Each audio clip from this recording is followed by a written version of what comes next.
I'm Kevin Mims with the Invading Sea, a Florida-wide media collaborative that reports on climate change in the state. As part of that effort, we've started The Business of Climate Change, a weekly interview with businessmen and women whose companies are either affected by the warming climate or address climate challenges. Today's conversation is with Dr. James Fenton, Director of the Florida Solar Energy Center and Professor of Materials Science and Engineering at the University of Central Florida. Dr. Fenton, thanks for talking with us today. It's a pleasure to be here. So, Dr. Fenton, the FSEC is based on the Space Coast and COCO. Can you talk a little bit about how climate change and sea level rise have impacted that area of Florida? Yes. Well, we're actually on sandbars. Okay. I actually live on a house that's 6 feet above sea level. Okay. So rising sea levels make a big difference. But then we've also had not only rising sea levels, and I'm most concerned about water intrusion. Because as the salt comes into our sandbars, that can lead to problems with drinking water and so forth. But yeah, I'm more worried about the acidification of this ocean and what that does to our coral reefs and some things like this, as well as clearly some of the weather events that we've got, from fires and so on and so forth. So I suppose in some ways we've been fortunate in Brevard out at the Space Coast and that we haven't had any direct hits in a while. Okay, but I have survived through 2 times of 6 days without electricity, okay, since I've lived here for 15 years. So I'm hoping to talk to you a little about energy resiliency, but clearly we need to stop burning things. It's silly. It's burning energy and stuff like that is like burning money. Okay, and of course it causes all these problems we're here to talk about. So got it. So, Dr. Fenton, can you tell us about some of the research going on at the FSEC and how it might benefit us in the future? Sure. A lot of people aren't aware of it. We go by the acronym FSEC, but yeah, that's the acronym for Florida Solar Energy Center. And were created during the first Arab oil embargo back in the 1970s. Okay, we actually were created to test and certify all the solar thermal hot water heaters and pool heaters that people would put on their roofs. We still do that today with PV. Okay, my biggest research group is actually with energy efficient buildings. You may not be aware of this, but close to 80% of all electricity in Florida is used on our buildings. And the easiest thing you can do is make your building more efficient, okay, to lower your electric bill. You can then add your own solar. That can even lower your electric bill even more.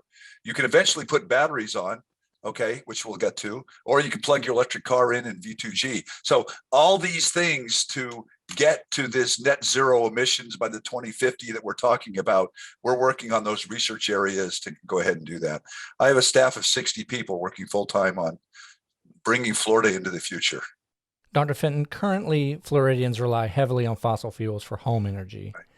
How much of our energy can realistically come from solar and other renewables in the future? Okay, well, as everybody's aware, the sun does not shine at night. Okay, so we have a rule in Florida called the net metering rule that if you as a homeowner want to put solar on your roof, you can do so, economically do it, and make enough electricity to average out, provide all your energy needs for the year. Now, you're not actually making electricity at night when you're consuming it. So that's called a net metering process, and it moves through the wires. And that's cost effective to do. So you as a homeowner can go out and get close to a zero electric bill. Okay, now clearly if all the homeowners, when they say buildings are close to 90% of all the electricity in Florida, did that, we'd run into trouble because then you wouldn't be doing this. So then you need energy storage. Okay, and now energy storage with lithium ion batteries, or maybe in your cars or wherever you're doing this, can be cost effective. We probably aren't going to see large percentages of solar in Florida for a while. We're currently at about 3% of our electricity comes from solar. California's up at 20. Okay. So there's utility solar, there's rooftop solar, there's all these things. We need everybody involved in this. So yes, we can get to 100%. And the world will plan to do that. As an example, by the year 2050, if you look at the amount of electricity that the world uses today, which is mostly fossil fuels, by the time we get to 2050, to be net zero emission, we'll have to make 4 times as much total electricity as we do today. That will come from all renewables. And then a lot of that renewables will be used to generate hydrogen, which is indirect electrification. And we'll use that hydrogen as a gaseous fuel to do things, to fly planes and do some other things. But we've got a long ways to go. If we really want to get to net zero emissions, the technology push needs to occur between now and the year 2030. And I'd like to think we at FSEC are helping the state move in that direction. Got it. So along with that, what obstacles are preventing us from using solar on a bigger scale in Florida? Well, the first obstacle, okay, was that the cost of solar was way too high. Okay, so 10 years ago, nobody in their right mind would put solar on their roof. The reason why New Jersey beat Florida is that New Jersey was paying more for their electricity back in 2017, and the price of solar got cheaper than the price out of the wall, so everybody in New Jersey did it. That happened in Florida in a year about 2017. Now, we have some rules as to who can sell electricity. So you can go ahead and put solar on your roof, no problem at all. Utilities can go ahead and build solar fields. And right now they are building 500 acres worth of solar, less than 75 megawatts, and they're printing money doing it. They're constantly putting them out, making solar, and it makes it the cheapest power they can possibly make. Now they're having to add more batteries as time goes on because we got to get through the evenings. You and the residents, on the other hand, if you own your roof and you have $10,000 to invest, the best investment is to put solar on your roof. Well, okay, what about all the people that don't own their roofs? What about the people that aren't already investing $10,000? Well, unfortunately, in Florida, we don't allow third-party sales. In other words, where somebody puts the solar on your roof and sells you electricity. That's against the law. That's how most other states do it. But we have, monopoly structure for our utilities, and that's the way it is. But you can lease it, and so there are financing things. So most of the problems that we've got sort of are the financial models. The costs are there. It's cheaper. It's cost effective. As an example, by the year 2030, putting on an average home 9.5 kilowatts of solar, that's what the average home in Florida would use, giving you 40 kilowatt hours of batteries. I know these are just numbers. Okay. You'd get to the point where on average, you'd generate enough electricity with the solar to be net zero. And on average, the battery would hold that energy for you to get through the whole year to sort of be grid independent. And that will be cheaper than the electricity out of the wall by the year 2030. Now, as you know, General Motors and Ford are telling everybody we're not making internal combustion engine cars by the year 2035. By the time the year 2030 comes around, there will be more electric batteries in vehicles than there will be in stationary storage. And the batteries in vehicles belong to the customers. So you could put storage on your roof. It's cost effective to do that today if you own your roof. You make money doing that. Okay, it's about 1/3 the cost of electricity out of the wall just for the solar. Then you can go ahead and buy your Ford Lightning EV F-150 pickup truck, which will give you 3 days worth of storage for whatever. And so you get your thrills of the pickup truck. You get a truck that's better than the current trucks, and then I can power everything in the time of emergency. So it's cost effective to do it if you combine all these things together and be smart about it. Now, we need both the utilities and the customers to be empowered. My advice to everybody is do everything you can to lower the efficiency. Okay. That way you end up putting a smaller solar power plant on, but more important, when you do lose power, I don't need as big a battery. And the battery economics aren't there yet for customers since we don't pay demand charges and other things.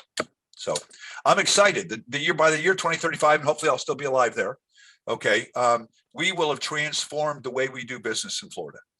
The utilities will be mostly managing electricity rather than making it. Okay. There will be an electron and a bit moving around, computer bit moving around all over the place. And Florida will stop exporting money. As an example, right now, we spent $38 billion on primary fuels. We only consumed all that includes gasoline and, natural gas for everything else like that. We only consume at about 27% efficiency.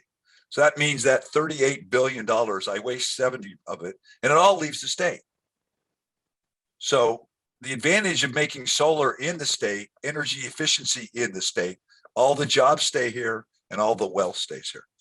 People aren't aware of this, but the clean energy jobs out there are twice as many as agriculture in the state of Florida. And we pride ourselves on being the agriculture state. And we've just started on the clean energy. So you can imagine where the job growths are too. So it's an exciting time. In a lot of the cases, we just have to get our acts together.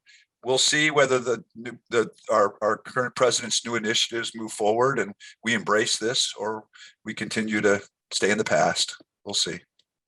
Got it. So, Dr. Fenton, what can federal, state, or local governments do to help? Well, the local communities and things like this, are ratepayers through their tax dollars. So city governments and buildings and things like this, everybody should get in and do audits on their buildings and make them more energy efficient. Then you can look into as to whether solar would be a viable option to lower your electric bill. I remind everybody, most of us are consumers of energy. Our goal is to consume the least amount as possible. So do the efficiency. That makes your building worth more.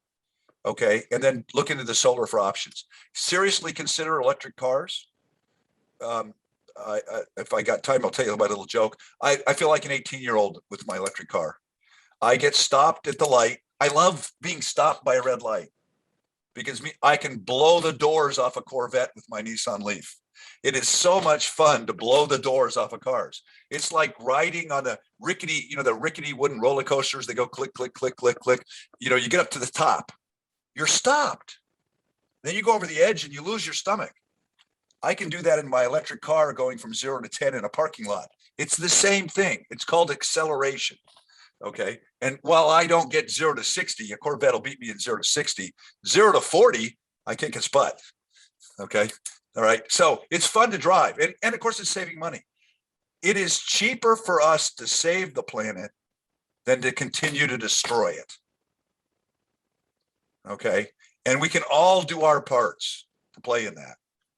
Particularly whether it's the way you do transportation, where you do this. All right. So I think everybody's going to find that you'll be getting electric cars pretty quick because they're cheaper and they're better. And Florida can now get its pickup trucks too. Okay. So I'm excited about where we're going. Dr. Fenton, thank you for your time. We appreciate it. I had an enjoyable time with you as well. Thank you.